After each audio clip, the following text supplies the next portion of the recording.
بسم الله الرحمن الرحيم الحمد لله رب العالمين. الصلاة والسلام على سيد المرسلين خاتم النبيين شفيع المذنبين أنيس الغريبين رحمة للعالمين محمد مصطفى صلى الله عليه وسلم وآله الطاهرين الطيبين وأصحابه نجوم طريق الأمم. أما بعد، فأعوذ بالله من الشيطان الرجيم بفضل بسم الله الرحمن الرحيم. كل نفس ذائقة الموت. صدق الله العلي العظيم. அளவற்ற அருளாளனும் நிகரற்ற அன்புடையவனும் ஆகிய அல்லாஹ்வின் திருநாமத்தை கொண்டு என்னுடைய உரையை ஆரம்பம் செய்கின்றேன். சாந்தியும் சமாதானமும் சர்தார் நபி முஹம்மது முஸ்தபா ஸல்லல்லாஹு அலைஹி வஸல்லம் அன்னார்கள் மீதும் அன்னார்களின் அடிச்சுவடுகளை பின்பற்றிய உத்தம சத்திய சஹாபாக்கள், தாபிஈன்கள், தபா தாபின்கள், ஷுஹதாக்கள், சாலிஹீன்கள், நாதாக்கள், நல்லடியார்கள், குறிப்பாக அல்லாஹ்வுடைய பள்ளியில் அமர்ந்திருக்கும் இன்னும் வர இருக்கும் நம்முடைய உபதேசங்களை கேட்கக்கூடிய அனைத்து மக்கள்கள் மீதும் ஏக அல்லாஹ்வின் சாந்தியும் சமாதானமும் என்றென்றும் நின்றும் நிலவட்டுமாக என்ற பிரார்த்தனையோடு எல்லாம் வல்ல அல்லாஹ் பரக்கத் பொருந்திய இந்த ஜும்ஆவுடைய பேரருளால் நம்முடைய ஹலாலான ஆஜத்துகளை நிறைவேற்றி வைத்துடுவானாக. பலா முசீபத்துக்கள், ஆபத்துக்கள், திடீரென்ற சோதனைகள், விபத்துக்கள், தீய முடிவுகளில் இருந்து இறைவன் நம் அனைவர்களையும் காத்தருவானாக. சரீர சுகத்தோடு நீண்ட ஆயுளோடு நிறைந்த அமலோடு இறைவன் நம் அனைவர்களையும் வாழச் செய்திடுவானாக. வாழக்கூடிய காலத்தில் அல்லாஹ்விற்கு திருப்திகரமான காரியத்தில் ஈடுபடுவதற்கு இறைவன் நம் அனைவர்களுக்கும் அருள்பாலிப்பானாக என்று துஆவோடு ஒரு சில வார்த்தைகளை இங்கே நினைவூட்ட ஆசைப்படுகிறோம். அல்ஹம்துலில்லாஹ்.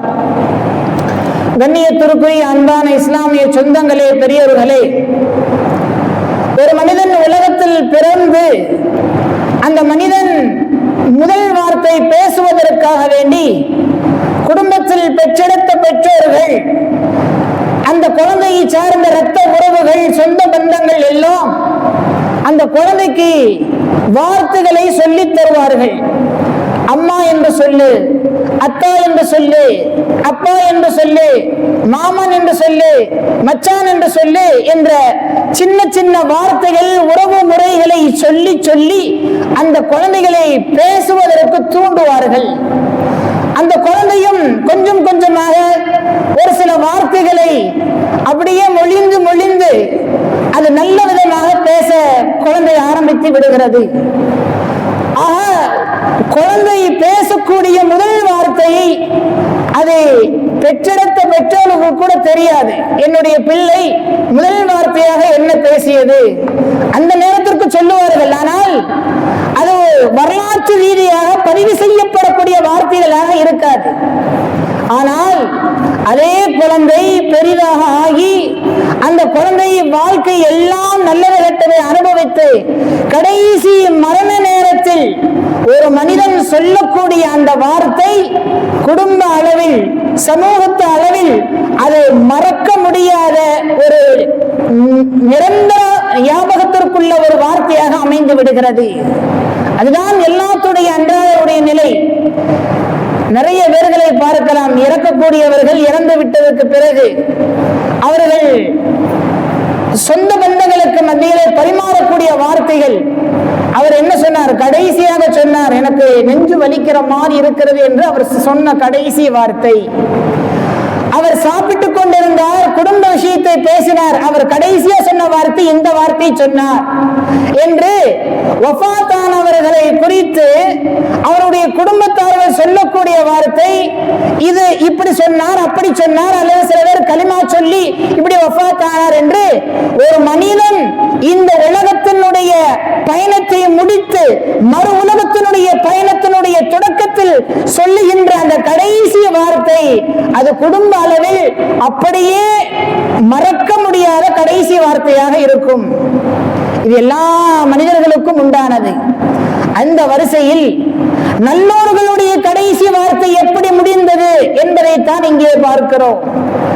நல்லவர்கள் தங்களுடைய மரண நேரத்தில் சொன்ன வார்த்தைகள், ஒவ்வொருவர்களும் தங்களுடைய வார்த்தைகளை எப்படி இந்த உலகத்திற்கு ஒரு படிப்பினையாக பாடமாக அமைத்து அவர்கள் தங்களுடைய வாழ்க்கையை முடித்திருக்கிறார்கள் என்று வரலாற்று நிலையில் பார்க்கிற பொழுது ஆரம்பமாக பெருமானார் ஸல்லல்லாஹு அலைஹி வஸல்லம் அன்னார்கள் கடைசி நிலை ரசூலுல்லாஹ்வுக்கு இன்னும் சில வினாடி பொழுதில் அன்னார்களுடைய ரூஹ் பிரியக்கூடிய அந்த நேரத்தில் அன்னை ஆயிஷா ரலியல்லாஹு அன்ஹா அன்னார்களுடைய நெஞ்சில் படுத்திருக்க அந்த நேரத்தில் அவர்கள் பேச முடியாமல் சைக்கினின் மூலமாக பக்கத்தில் இருக்கிற நபித்தோழரிடத்திலே மிஸ்வாக்கை வாங்கி அதை அன்னை ஆயிஷா ரலியல்லாஹு அன்ஹா அன்னார்கள் அவர் தங்களுடைய பற்களால் மென்று ஈரப்பதமாக ஆக்கி பெருமானார் ஸல்லல்லாஹு அலைஹி வஸல்லம் அன்னார்களுக்கு கொடுக்க நாயகம் அன்னார்கள் அந்த மிஸ்வாக்கை வைத்து லேசாக பல் துலக்கினார்கள். இது வரலாற்றில் பதிவு செய்யப்பட்ட செய்தி. அப்படி பல் துவக்கியதற்கு பிறகு பெருமானார் ஸல்லல்லாஹு அலைஹி வஸல்லம் தங்களுடைய கடைசி வார்த்தையில் கேட்ட வார்த்தைகள், யா அல்லாஹ் என்னை மன்னித்து விடு, மக்ஃபிரத்தை அல்லாஹ்விடத்திலே பெருமானார் ஸல்லல்லாஹு அலைஹி வஸல்லம் கேட்டார்கள், ரஹமத்தை கேட்டார்கள். நல்லோர்களோடு நான் இருக்க வேண்டும், நல்லோர்களோடு மறுமையில் இருக்க வேண்டும் என்று பெருமானார் ஸல்லல்லாஹு அலைஹி வஸல்லம் துஆ செய்தார்கள். இதுதான் நாயகத்தினுடைய கடைசி வார்த்தை. ஹதீஸிலே பதிவு செய்யப்படுகிறது, கான ஆகிரு கலாமி ரசூலுல்லாஹி ஸல்லல்லாஹு அலைஹி வஸல்லம் அஸ்ஸலாத் அஸ்ஸலாத்.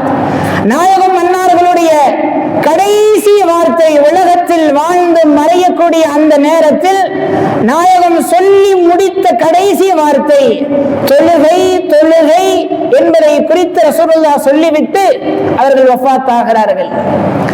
அப்போ ஒரு மனிதனுடைய கடைசி நேரத்தில் மிக முக்கியமாக பார்க்கப்படக்கூடிய செய்தி, அந்த வரிசையில் பெருமானார் ஸல்லல்லாஹு அலைஹி வஸல்லம் அன்னார்களுடைய கடைசி வார்த்தை தொழுகையை கடைபிடியுங்கள், தொழுகை விஷயத்தில் பேணுதலாக நடந்து கொள்ளுங்கள், தொழுகையில் கண் குளிர்ச்சி இருக்கிறது என்று அடியார்களுக்கும் அல்லாஹ்விற்கும் ஒரு இணைப்பு உண்டான ஒரு வார்த்தையை சொல்லிவிட்டுத்தான் பெருமானார் ஸல்லல்லாஹு அலைஹி வஸல்லம் அன்னாருடைய ரூஹ் அடங்கியது என்று வரலாற்றிலே பார்க்கிறோம்.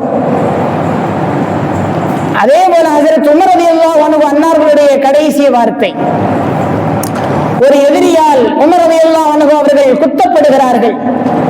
ஃபஜ்ர் தொழுகைக்கு நிற்கிற பொழுது இமாம் ஜமாத் அவர்கள் ஜமாத்தாக இமாமாக நின்று தொழ வைத்துக் கொண்டிருக்கிற நேரத்தில் யூதர்கள் முனாஃபிக்களுடைய தூண்டுதலில் ஒரு கயவன் சஹாபியினுடைய வேடமிட்டு அவன் பின்னால் முதுகில் குத்துகிறான், பலமுறை குத்துகிறான். ஹஜ்ரத் உமர் ரலியல்லாஹு அன்ஹு அவர்கள் கீழே விழுகிறார்கள். இது வரலாற்றினுடைய செய்தி, நீண்ட செய்தி. கடைசியாக உமர் ரலியல்லாஹு அன்ஹு அன்னார்கள் ரூஹ் பிரியக்கூடிய அந்த நேரத்தில் பக்கத்தில் இருக்கிற இப்னு அப்பாஸ் ரலியல்லாஹு அன்ஹு அன்னார்கள் உமர் ரலியல்லாஹு அன்ஹு அன்னார்களை குறித்து புகழ்ந்து சில வார்த்தைகளை சொல்லுகிறார்கள். உமர் அவர்களே, பெருமானாருடைய வார்த்தைகளால் நீங்கள் சுவனத்திற்கு நன்மாராயம் சொல்லப்பட்ட சஹாபி, எங்களை விட ஆரம்ப காலத்திலேயே இஸ்லாத்தை ஏற்றுக்கொண்ட அந்த பாக்கியத்திற்குரியவர்கள் நீங்கள். ரசூலுல்லாஹ்வுடன் சேர்ந்து பல போர்க்களத்தில் நீங்கள் கணம் காண்டிருக்கிறீர்கள், நபியினுடைய பொருத்தத்தை நீங்கள் அடைந்திருக்கிறீர்கள். உங்களது ஆட்சி என்பது அந்த ஆட்சியிலே விசாலமாக நிறைய மக்கள் இஸ்லாத்தை ஏற்றிருக்கிறார்கள்.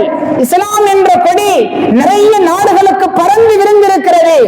உங்களுடைய ஆட்சியில் எந்த விதமான குழப்பங்களும் ஃபசாதுகளும் இல்லாத ஒரு ஆட்சியாக இருந்திருக்கிறது. கடைசி ஷஹீதுடைய அந்தஸ்தை அடைவதற்கு இப்பொழுது தாங்கள் இருக்கிறீர்கள் என்றெல்லாம் ஹஜரத் உமர் ரலியல்லாஹு அன்ஹு அன்னார்களை குறித்து அந்த சபையிலே ஹஜரத் இப்னு அப்பாஸ் ரலியல்லாஹு அன்ஹு சொன்ன நேரத்தில் உமர் ரலியல்லாஹு அன்ஹு அன்னார்களுடைய விஷயத்திற்கு பதிலாக தங்களுடைய மரணத்தின் கடைசி வார்த்தையாக ஹஜரத் உமர் ரலியல்லாஹு அன்ஹு அவர்கள் சொல்லி முடிக்கிறார்கள், பூமியிலே தங்கம் வெள்ளி விலை உயர்ந்த பொருட்கள் எதுவாக இருந்தாலும், எனக்கு உரியதாக அவைகள் எதுவாக இருந்தாலும் அதை நான் தானம் செய்து நரகத்தை விட்டும் பாதுகாப்பு பெறுகிறேன், அதற்கு முயற்சிக்கிறேன் என்று உமர் ரலியல்லாஹு அன்ஹு சொல்லி முடிக்கிறார்கள். தங்களுடைய வாழ்க்கையில் எவ்வளவு நன்மைகள் செய்திருக்கிறார்கள், எவ்வளவு யுத்த களத்தில் களம் காண்டிருக்கிறார்கள். பெருமானாருடைய நிறைய செய்திகளுக்கு ரசூலுல்லாஹ்வுக்கு பக்கபலமாக இருந்தவர்கள் ஹஜரத் உமர் ரலியல்லாஹு அன்ஹு. எல்லா விதத்திலையும் முன்னோடியாக முன்மாதிரியாக இருந்தவர்கள் உமர் ரலியல்லாஹு அன்ஹு.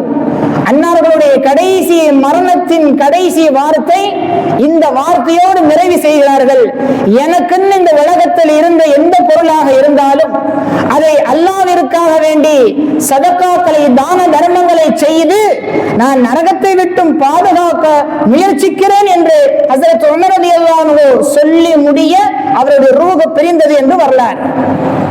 நல்லவர்களுடைய வாழ்க்கை வரலாற்றில் சரித்திரத்தில் பதிவு செய்யப்படக்கூடிய வார்த்தை. ஒரு புறத்தில் பெருமானார் தொழுகை தொழுகை என்று சொல்லி தன்னுடைய ஆயுளை கடைசி மூச்சை அமர்த்தினார்கள். இன்னொரு புறம் ஹஜரத் உமர் ரலியல்லாஹு அன்ஹு அன்னார்கள், நான் நிறைய சதக்கா தான தர்மங்களை கொண்டு நரகத்தை விட்டும் பாதுகாப்பு பெறுவேன் என்று சொல்லிக் கொண்டு தன்னுடைய மூச்சை அவர்கள் முடிக்கிறார்கள். ஸஅத் இப்னு ரபீஆ ரலியல்லாஹு அன்ஹு அன்னார்களுடைய இறுதி தருணம். யார் இந்த ஸஅத் இப்னு ரபீஆ? பெருமானார் ஸல்லல்லாஹு அலைஹி வஸல்லம் அன்னார்கள் மக்காவில் இருக்கிற சமயத்தில் எல்லாம் பிரச்சனை, குஃபார்கள் தொடர்ந்து ரசூலுல்லாஹ்வுக்கு தொந்தரவு கொடுத்து கொண்டே இருந்த அந்த காலகட்டம். ஸஅத் இப்னு ரபீஆ மதீனாவிலிருந்து மக்காவிற்கு சென்று பெருமானாருக்கு அழைப்பு கொடுத்த முதல் சஹாபி. யா ரசூலல்லாஹ், நீங்கள் இங்கே இருக்க வேண்டாம், எங்களுடைய மதீனத்து ஊருக்கு நீங்கள் வந்து விடுங்கள் என்று நாயகத்தை முதன்மையாக மதீனாவிலிருந்து மக்காவிற்கு சென்று முதன்மையாக அழைப்பு கொடுத்து நாயகத்தை மதீனாவிற்கு வரவேற்ற சஹாபாக்களில் ஒருவர் தான் ஸஅத் இப்னு ரபீஆ ரலியல்லாஹு அன்ஹு. ரசூலுல்லாஹ்வுக்கு ரொம்ப பிடித்தமான நபர். உஹதுடைய யுத்த களத்திலே அவர்கள் வெட்டப்பட்டு உயிர் பிரியக்கூடிய அந்த சில வினாடி பொழுதில் ஸைத் இப்னு சாபித் ரலியல்லாஹு அன்ஹு அன்னார்களை அழைக்கிறார்கள். அழைத்து சொல்லுகிறார்கள், நாயகத்திற்கு என்னுடைய சலாத்தை எத்தி வையுங்கள். எவ்வளவு பெரிய இக்கட்டான ஒரு தருணம், மரணத்தினுடைய நிலை, உலகத்தை மறக்கடிக்க செய்யக்கூடிய நிலை, தன்னுடைய வேதனை தாங்க முடியாத ஒரு நிலை. அந்த நிலையில் அவர்கள் சொல்லுகிறார்கள், ஸைத் இப்னு சாபித்தை அழைத்து, ஸைதே, என்னுடைய தோழரான ரசூலுல்லாஹி ஸல்லல்லாஹு அலைஹி வஸல்லம் அன்னார்களுக்கு என்னுடைய சலாத்தை எத்தி வைத்து விடுங்கள். நான் இதோ உஹதில் ஷஹாதத்தை அடைவதற்கு ரசூலுல்லாஹ் காரணமாக இருந்தார்களே, அதற்கு நன்றியாக ரசூலுல்லாஹ்வுக்கு என் புறத்திலிருந்து நன்றியை நீங்கள் தெரிவித்து விடுங்கள் என்று சொல்லிவிட்டு அனைத்து சஹாபாக்களுக்கும் ஒரு செய்தியை நான் சொல்லிக் கொள்கிறேன் என்று வஃபாத்துடைய நேரத்தில் அவர்கள் ஒரு வார்த்தையை சொல்லுகிறார்கள். பெருமானார் ஸல்லல்லாஹு அலைஹி வஸல்லம் அன்னார்களுக்கு உடலில் ஏதாவது ஒரு பிரச்சனை ஏற்படும் சமயத்தில், எதிரிகளுக்கு மத்தியிலே ரசூலுல்லாஹ்வுடைய உயிருக்கும் உடமைக்கும் ஏதாவது ஒரு தொந்தரவு வருமே ஆனால் அந்த நேரத்தில் மற்ற சஹாபாக்களுடைய கண்ணில் மட்டுமே உயிர் இருக்கும் பட்சத்தில் அதை கொடுத்தாவது பெருமானாரை காப்பாற்ற வேண்டும் என்று ஏனைய சஹாபாக்களுக்கு சொல்லிவிடுங்கள் என்றார்கள் ஸஅத் இப்னு ரபீஆ ரலியல்லாஹு அன்ஹு. எவ்வளவு பெரிய ஈமான்! தான் இறக்கக்கூடிய நேரம் தன்னுடைய குடும்பத்தை பற்றி கவலைப்படல, தன்னுடைய குழந்தைகளை பற்றி கவலைப்படவில்லை, தன்னுடைய மறுமையினுடைய வாழ்க்கை நிலை எப்படி இருக்கும் என்று கவலைப்படவில்லை. கடைசி நேரம் இன்னும் சில வினாடி பொழுதில் வஃபாத்தை சந்திக்கக்கூடிய அந்த நேரத்தில் பெருமானாருடைய உயிரை பாதுகாக்க வேண்டும் என்று சொல்லிக் கொண்டே உயிரை விட்டவர்கள் ஸஅத் இப்னு ரபீஆ ரலியல்லாஹு அன்ஹு. அந்த வரிசையில் ஹஜரத் முஆத் ரலியல்லாஹு அன்ஹு அன்னார்களும் சொல்லுகிறார்கள், அவர்கள் தன்னுடைய மரண நேரத்தில் அழுகிறார்கள். சுற்றில் இருக்கக்கூடிய ஏனைய தோழர்கள் சொல்லுகிறார்கள், ஏன் இவ்வளவு அழுகை? அவர் சொல்லுகிறார், இதோ சிறிது நேரத்தில் நான் வஃபாத்தாக போகிறேன். என்னுடைய மரணத்தை கொடுத்து நான் அழுகவில்லை. என்னுடைய மரணத்தை இப்பொழுது சற்று நேரம் நான் இறந்து விடுவேன், இதற்கு பிறகு உலகத்தில் வாழ முடியாது என்ற ஏக்கத்திலோ அல்லது உலகத்தினுடைய மோகத்திலோ நான் அழுகவில்லை. ஒருவேளை நான் வஃபாத்தாகிவிட்டால் இதற்கு பிறகு இந்த உலகத்தில் என்னால் ஜிஹாத் செய்ய முடியாது. அல்லாஹ்விற்காக வேண்டி உடலையும் உடமையும் அத்தனையும் தியாகம் செய்யக்கூடிய நிலை என்னிடத்திலிருந்து ஏற்பட முடியாது. அதுபோல நல்லோர்களுடைய சகவாசத்தில், நல்லோர்களுடைய சபைகளில் என்னால் கலந்து கொள்ள முடியாது என்ற எண்ணத்தில் நான் அழுகிறேன் என்று உயிர் பிரியக்கூடிய நேரத்தில் சொன்னவர்கள் ஹஜ்ரத் முஆத் ரலியல்லாஹு அன்ஹு. எப்பேற்பட்ட ஒரு தூய்மையான வாழ்க்கை, ஒரு நேர்மையான வாழ்க்கை! இந்த உலகத்துல ஒருவன் வஃபாத்தாகக்கூடிய நேரத்தில் இயல்பான அவனிடத்துல போய் கேட்டால் ஆயிரம் எண்ணங்கள் தோன்றும். புது வீடு கட்டியிருக்கிறேன், இன்னொரு 5 வருஷம் வாழ்ந்தா நல்லா இருக்கும் நினைப்பான். புது மனைவி கட்டியிருக்கிறேன், மனைவியோடு சேர்ந்து இன்னும் கொஞ்சம் வாழ வேண்டும் என்று நினைப்பான். அல்லது எனக்கு மகள்கள் அல்லது மகன்கள் திருமணம் இருக்கிறது, அதை பார்த்துவிட்டு வஃபாத்தாகலாம் என்ற ஆசை இருக்கிறது, அதற்குள்ளேயே என்னுடைய மரணம் வந்து விட்டது என்று நினைப்பார்கள். சுகங்களை சொத்துக்களை வைத்திருப்பவர்கள் இன்னும் கொஞ்சம் நான் வாழ்ந்து எல்லாத்தையும் அனுபவித்தால் நன்றாக இருக்குமே என்று நினைப்பார்கள். வஃபாத்தாகக்கூடியவர்களுடைய ஒவ்வொரு மனிதனுடைய நிலையும் கற்பனையும் ஏராளம் இருக்கும். ஆனால் சஹாபாக்களுடைய நிலை, அவர்கள் ஆசை, அவர்கள் வஃபாத்தாகக்கூடிய நேரத்தில் சொன்ன வார்த்தைகள், இதுதான் நல்லோர்கள் வஃபாத்தாகக்கூடிய நேரத்தில் ஏற்படுகின்ற அல்லாஹ்விற்கு பிடித்தமான வார்த்தைகளாக அமைய பெற்றிருக்கிறது. ஹஜ்ரத் தல்ஹத் இப்னு பரா ரலியல்லாஹு அன்ஹு என்கிற ஒரு சஹாபி மஸ்ஜிதுன் நபவிக்கு வந்து பெருமானார் ஸல்லல்லாஹு அலைஹி வஸல்லம் அன்னாரின் கையை பிடித்து இஸ்லாத்தை ஏற்று பைஅத் செய்த சஹாபி. ஒரு போரிலே காயம் ஏற்படுகிறது. காயம் ஏற்பட்டு அவர்கள் உயிர் பிரியக்கூடிய ஒரு மரண வேதனையில் இருக்கிற சமயத்தில் நோய் விசாரிப்பதற்காக வேண்டி பெருமானார் ஸல்லல்லாஹு அலைஹி வஸல்லம் வந்துகிறார்கள். வந்து அந்த சஹாபை நோயை விசாரிக்கிறார்கள். வீட்டாளர்களிடத்தில் சொல்லுகிறார்கள், இந்த தொல்ஹா அவர்கள் வஃபாத்தாகிவிட்டால் எனக்கு அழைப்பு கொடுங்கள், நான் வந்து தொழுக வைக்கிறேன், நான் வந்து அடக்கம் செய்கிறேன் என்று பெருமானார் ஸல்லல்லாஹு அலைஹி வஸல்லம் தானாக முன் வந்து அந்த குடும்பத்தார்களிடத்திலே சொல்லிவிட்டு சென்றார்கள். தல்ஹத் இப்னு பரா ரலியல்லாஹு அன்ஹு இரவு நேரத்தில் உயிர் பிரியக்கூடிய நேரம் வந்துவிட்டது, சக்கராத்துடைய நிலையில் இருக்கிறார். அந்த நேரத்திலே தன்னோடு இருக்கக்கூடிய குடும்பத்தார்களை அழைத்து அவர்கள் சொல்லுகிறார்கள், நான் இறந்து விட்டால் பெருமானாருக்கு என்னுடைய மரண செய்தியை சொல்ல வேண்டாம். நான் இறந்து விட்டால் என்னுடைய மரண செய்தியை பெருமானாருக்கு நீங்கள் எத்தி வைக்க வேண்டாம். என்னை இரவோடு இரவாக அடக்கம் செய்து விடுங்கள் என்று சொல்லுகிறார்கள். சொல்லிவிட்டு அதற்கு என்ன காரணம்? என்னை நம்முடைய வீட்டை சுற்றில் இருக்கிற யூதர்கள் நிறைய நபர்கள் இருக்கிறார். ஒருவேளை என்னுடைய வஃபாத்தை ஜனாசாவை சந்திக்க பெருமானார் அவர்கள் நம்முடைய வீட்டிற்கு வரும் நேரத்தில் யூதர்கள் ஏதாவது சூழ்ச்சிகள் செய்து பெருமானாரை கொலை செய்வதற்கு முயற்சிக்கலாம். அதனால் பெருமானாருக்கு ஏதாவது தொந்தரவு ஏற்படலாம். ஆகையால் என்னுடைய ஜனாசாவினுடைய மரண செய்தியை பெருமானாருக்கு சொல்லாமலேயே நீங்கள் அடக்கம் செய்து விடுங்கள் என்று சொல்லிவிட்டு அவர்கள் கண்ணை மூடுகிறார்கள், வஃபாத் ஆகிறார்கள். அடுத்த நாள் ஸல்லல்லாஹு அலைஹி வஸல்லம் விசாரிக்கிற பொழுது சொல்லுகிறார்கள், நேற்று இரவே அவர்கள் வஃபாத்தாகி அவர்கள் இரவோடு இரவாக அடக்கம் செய்யப்பட்டு விட்டது என்று பெருமானார் ஸல்லல்லாஹு அலைஹி வஸல்லம் சொல்லப்பட்டதற்கு பிறகு ரசூலுல்லாஹி ஸல்லல்லாஹு அலைஹி வஸல்லம் அடக்கப்பட்ட அந்த இடத்தை காண்பீங்கள் என்று சொல்லிவிட்டு அவர்களுடைய கபரிலே போய் நின்று அல்லாஹ்விடத்தில் இப்படி துஆ செய்கிறார்கள், அல்லாஹும்மல் கதல்ஹா வ அன்த தல்ஹகு இலைஹி வ ஹுவ யல்ஹகு இலைக்.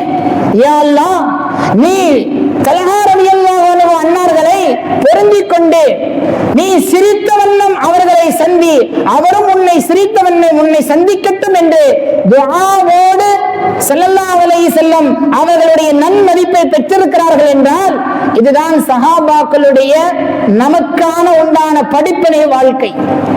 ஒவ்வொருவரும் மரண நேரத்தில் நாம் எதை விட்டு சென்றோம் என்பதை விட நாம் மரண நேரத்தில் சொன்ன வார்த்தைகள் என்ன என்பதை இந்த சமூகம் உற்று நோக்குகிறது. ஒரு மனிதர் தொடர்ந்து தொழுது கொண்டே இருக்கிறார், இஸ்லாத்தினுடைய அமல்களை செய்து கொண்டே இருக்கிறார். ஏதோ அல்லாஹ்வுடைய ஏற்பாட்டில் அவர் கடைசியாக ஒரு குஃப்ரான வார்த்தையை சொல்லுகிறார், உயிர் போய்விட்டது. அந்த மனிதரை குறித்து இந்த உலகத்தில் என்ன எல்லாம் பேசிக்கொள்வோம். நல்ல மனிதர் தான், என்னமோ தெரியல, வஃபாத்துடைய நேரத்தில் அவர் இந்த வார்த்தையை சொன்னார், அப்படியே ரூஹ் அடங்கி விட்டது. கடைசி வரைக்கும் அந்த வார்த்தையை பேசுவோம். அதே சமயத்தில் ஒரு மனிதர் நல்ல வார்த்தைகளை பேசுகிறார், அமல் செய்து கொண்டிருக்கிறார், தவாஃப் செய்கிறார், ஜியாரத்தில் இருக்கிறார் அல்லது சஜ்தாவில் இருக்கிறார். ஒருவேளை ரூஹ் பிரிந்து விட்டது என்றால் அந்த மனிதரை குறித்தும் அந்த குடும்பத்தார்கள் இருக்கிற வரை கடைசியாக சொல்லிக்கொண்டே இருப்போம், இந்த மனிதர் கடைசியாக இந்த நிலையில் இந்த வார்த்தையை சொல்லி தன்னுடைய ரூஹ் அடக்க பெற்றது என்று இப்படி சொல்லுவோம். அப்ப ஒரு மனிதன், நான் ஆரம்பத்திலே குறிப்பிட்டது போல, இந்த உலகத்திற்கு குழந்தையாக பேசக்கூடிய வார்த்தை இந்த சமுதாயம் மறக்கலாம்.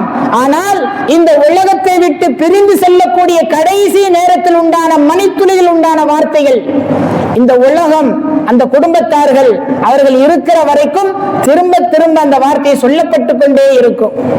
பெருமானார் ஸல்லல்லாஹு அலைஹி வஸல்லம் அன்னார்கள் வஃபாத் ஆகி 1500 ஆண்டுகளுக்கு நெருக்கமாக ஆகியும் கூட இன்ன வரைக்கும் ரசூலுல்லாஹ் கடைசி வார்த்தை என்னவென்று வரலாற்றில் பதிவு செய்யப்படுகிறது. உமர் ரலியல்லாஹு அன்ஹுவுடைய கடைசி வார்த்தை வரலாற்றில் பதிவு செய்யப்படுகிறது. ஏனைய சஹாபாக்கள், பெரும் பெரும் அறிஞர்கள், பெருமக்கள், வலிமார்கள், அவர்களுடைய கடைசி வார்த்தை என்ன என்று வரலாற்றில் பதிவு செய்யப்படுகிறது. நம்முடைய குடும்பத்தில் கூட ஒரு சில நபர்கள், சீதேவிகள் வஃபாத் ஆகிற பொழுது சொன்ன கடைசி உபதேசங்கள் எல்லாம் நம்முடைய குடும்பத்தில் மறவாமல் அவ்வப்போது நாம் பரிமாறக்கூடிய நிலைகளை பார்க்க முடிகிறது. அந்த வரிசையில் நம்முடைய சக்கராத்துடைய நிலையில் நம்முடைய கடைசி வார்த்தை என்னவாக இருக்கும் என்று இப்பொழுதே முடிவு செய்ய வேண்டும். அதுதான் ஒரு மனிதனுடைய வாழ்க்கை வாழ்வதற்குண்டான அர்த்தம். நம்முடைய வார்த்தை எதுவாக இருக்க வேண்டும்? வெறுமனே நம்முடைய மனைவியை பற்றி நினைத்துக் கொண்டே நம்முடைய ரூஹ் அடங்க பெற வேண்டுமா? அல்லது நம்முடைய பிள்ளைகளை குறித்து, பிள்ளைகளுடைய எதிர்காலத்தை குறித்து அதை மட்டுமே ஒரு இலக்காக கொண்டு நம்முடைய வார்த்தையை அடைய வேண்டுமா? அல்லது கலிமாவோடு அல்லது மஸ்ஜிதின் நபவியிலே அல்லது சஜ்தாவிலே நல்ல வார்த்தைகளை சொல்லி, அல்லாஹ்விற்கு பிடித்தமான வார்த்தைகளை, கலிமாக்களை சொல்லி நம்முடைய ரூஹை அடக்க பெற வேண்டுமா என்பது நாம் இப்பொழுதே அதை பற்றி உண்டான சிந்தனை இருந்தால் மாத்திரமே நம்முடைய சக்கராத்தினுடைய நேரம், நம்முடைய உயிர் பிரியக்கூடிய அந்த நேரத்தில் அந்த வார்த்தை பிரதிபலிக்கும். ஏனென்றால் பெருமானார் ஸல்லல்லாஹு அலைஹி வஸல்லம் சொன்னார்கள், ஒரு மனிதன் எப்படி வாழுகிறானோ அப்படியே வஃபாத் ஆகுவான். ஒரு மனிதன் எப்படி வஃபாத் ஆகிறானோ அப்படியே கியாமத் நாளில் எழுப்பப்படுவான் என்று ஸல்லல்லாஹு அலைஹி வஸல்லம் சொல்லி காண்பித்த அழகிய வழிமுறை. அப்ப எப்படி வஃபாத் ஆக வேண்டும்? எப்படி வாழுகிறானோ அப்படி வஃபாத் ஆகுவான். அப்ப நம்முடைய வாழ்க்கை தூய்மையானதாக, நம்முடைய வாழ்க்கை அல்லாஹ்விற்கு பிடித்தமானதாக, இஸ்லாத்திற்கு உட்பட்டதாக நம்முடைய வாழ்க்கை அமைய பெருமையானால் நம்முடைய வஃபாத்தும் அப்படித்தான் இருக்கும். அதில் எந்த விதமான சந்தேகம் இல்லை. அத்தகைய தூய்மையான, அல்லாஹ்விற்கு பிடித்தமான நல்ல ஒரு வாழ்க்கையை வாழ்ந்து இந்த உலகத்தை விட்டு பிரிந்து செல்லக்கூடிய நேரத்தில் அல்லாஹ்வுடைய எல்லா விதமான திருப்திக்கு உண்டானவர்களாக நாம் பிரிந்து செல்வதற்கு இறைவன் உங்களுக்கும் நமக்கும் நசீபாக்குவானாக. வாஹிரு தஅவானா அல்ஹம்துலில்லாஹி ரப்பில் ஆலமீன். அஸ்ஸலாமு அலைக்கும் வரஹ்மத்துல்லாஹி வபரகாத்துஹு.